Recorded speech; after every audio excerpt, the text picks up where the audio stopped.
Hello, my name is Françoise and this is my garden. I moved here about 4 years ago and I discovered I had a few problems which needed sorted, and that's why my garden was changed totally. Can you give us an idea of the background and the challenges you found when you moved in here? Oh yes, it's difficult to explain, but practically there's a little bit of a slope here.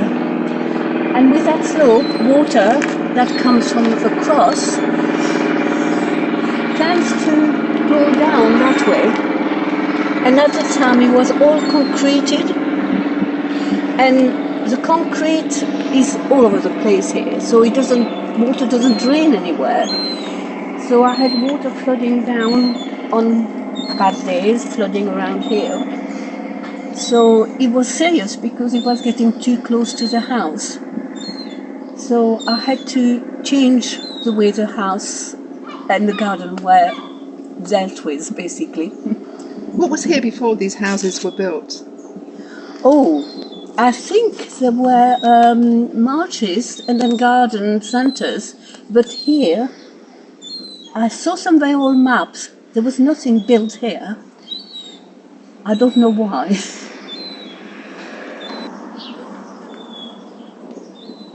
So how did you deal with all these problems, Françoise? For a start, a lot of the rubble that was here, because this rubble all around the house had to be removed. But we could remove all of it. It was too much.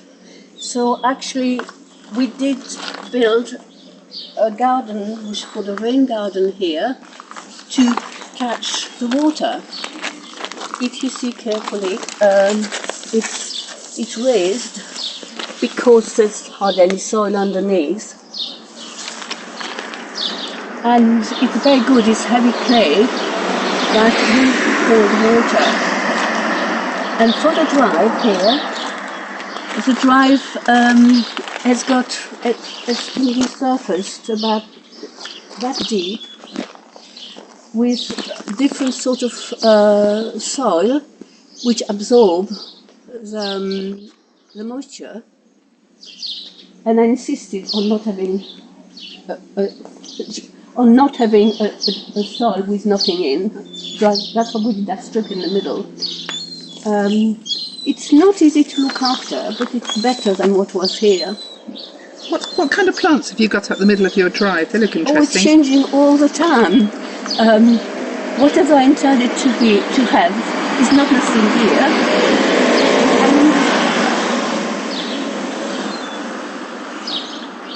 In the spring, it's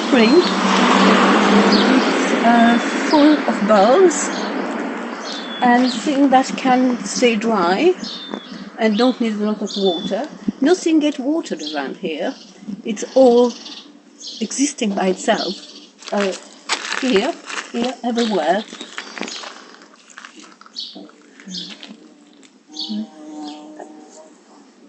Did you use any of the existing rubble or building materials that were here? Oh yes.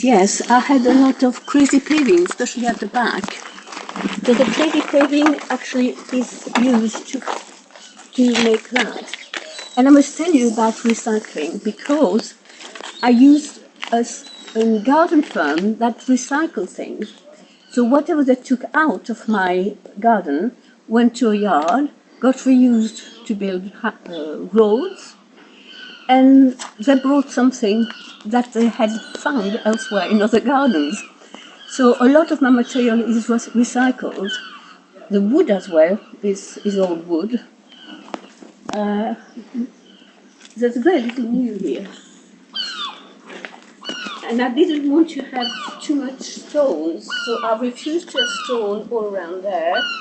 And I put some wood chips, because that's better for the environment and it also absorbs humidity.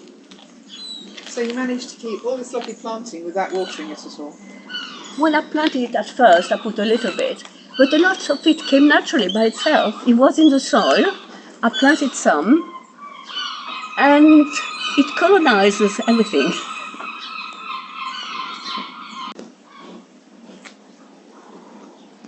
We're in the back garden now, which is different from the front. The front is very windy and full of sun. Here it's very shady and not easy because for half the year I've got no sun here at all. So I had to work differently here. But one thing I've done at the back is thinking about water. What we've done is first repair the gutters up there and repair them with deep gutters so it would catch more water. Then the water goes into water baths. There's one here and one on the other side.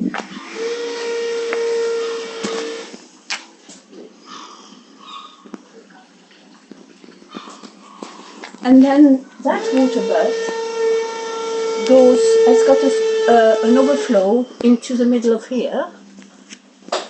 And there's a water bath there from the garage roof, which also has got a pipe going in the middle here.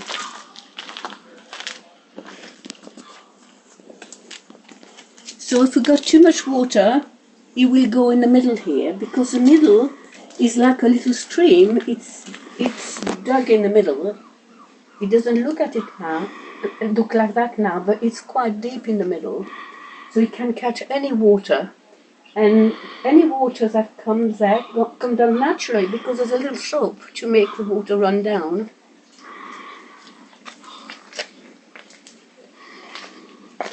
And then it goes, that water, if ever there is some, goes right into a pond. And the pond is over there. And it's quite a deep pond. It even is built over soakaway, which if necessary I can take the plug out of and it could go into the soakaway underneath. What's a swale? Can you explain swales and... Oh yes, a Thems? swale is like a little valley.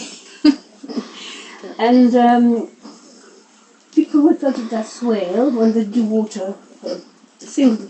They do building work that need to catch water, and when they're going up, it's called a bem. That's called a bem. So I call that one a Hugo culture because it's a principle that comes from Germany. What you do, you're supposed to put lots of wood, old wood, and build a sort of little mountain above it. Normally they can be very, very big, but mine is very small. And it's a project in the making. It's having problems building itself at the moment.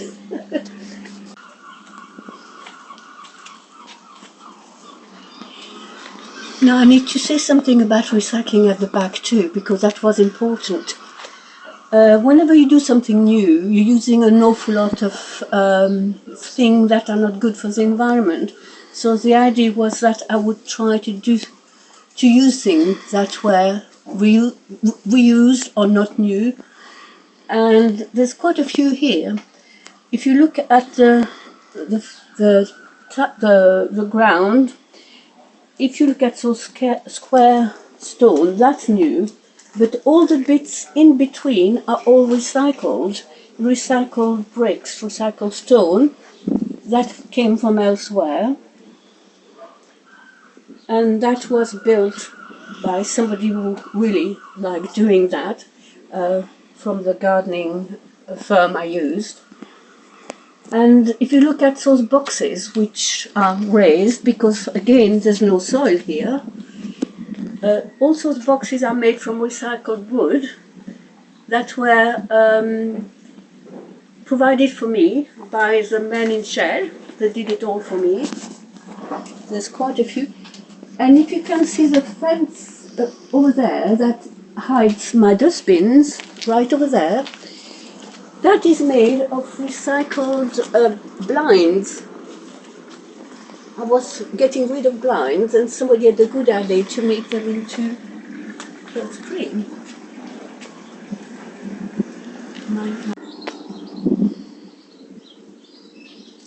I've seen some butterflies and you can hear the birds. Have you done anything particular to encourage the wildlife here? Oh yes, and there are insects around that have been encouraged quite a lot. I've left things grow the way they can grow. I've obviously planted some, and in the middle you got things that can take wet ground because you can get very wet, and on the edges you have things that are taking to the dry, shady soil. It grows in layers, in that I've got about 3 layers of things growing. So in the winter it's very low, and I've got winter things, and then I get lots of bulbs. And then things start growing bigger and bigger, and by the summer it's like that. And then it all dies down again by the winter. I also grow layers using all the walls. I use all the walls and the fences to grow whatever we grow on the wall and fences to have some height, and use that space because I haven't got much ground.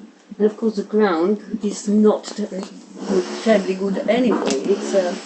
It's only got about that amount of soil here, and a bit more in the middle there, where there's where the water could potentially flow, but it doesn't at the moment.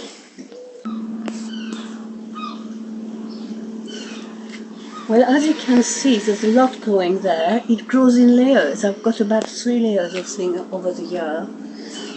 In the spring it's very low, and then even in the winter it's very low, but I've still got flowers. I've got flowers all year round for the insects. And then the next layer is a bit bigger. Once the bulb is finished, and it grows and it grows, and it gets very tall, like the grasses. And then it goes down again in the winter. And I'm using all the walls and the fences to have things growing along it.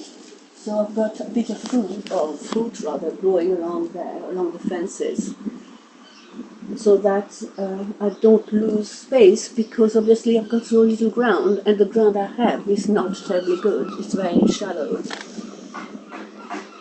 I've got also sometimes dragonfly going to the pond. I've got birds that are coming back to the garden, yeah. And they like the water especially. I don't feed them too much, but they come for water. And I even got a toad somewhere.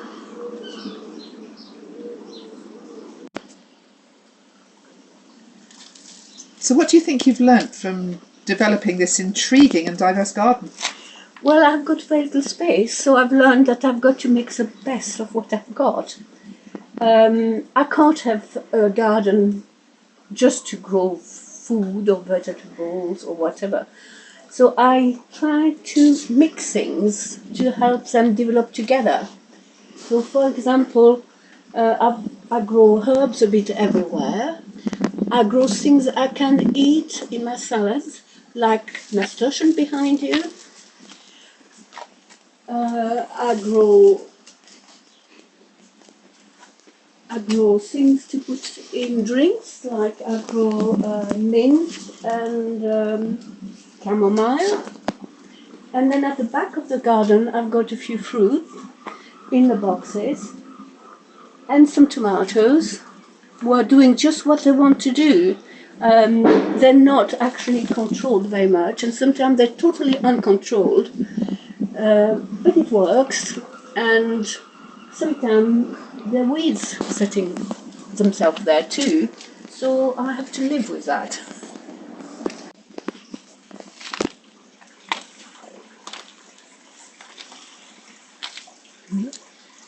But this is my compost corner. In front of it I've got a wormery.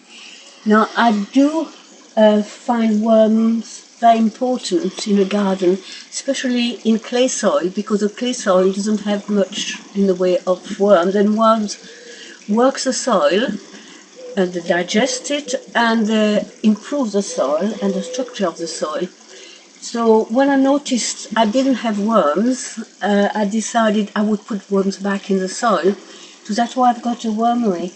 I put my kitchen leftovers, sort of the vegetable leftover obviously, an uncooked thing, and slowly the worm will find a way through it.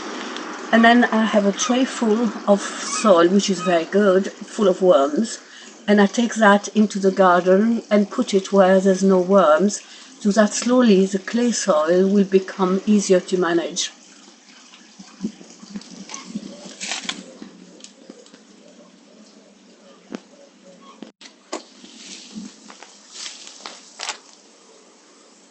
I wonder how you think your garden is going to stand up to climate change.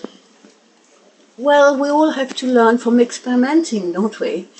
I plant things which I think are tough plants that will cope with the wind, the lack of water, and too much water.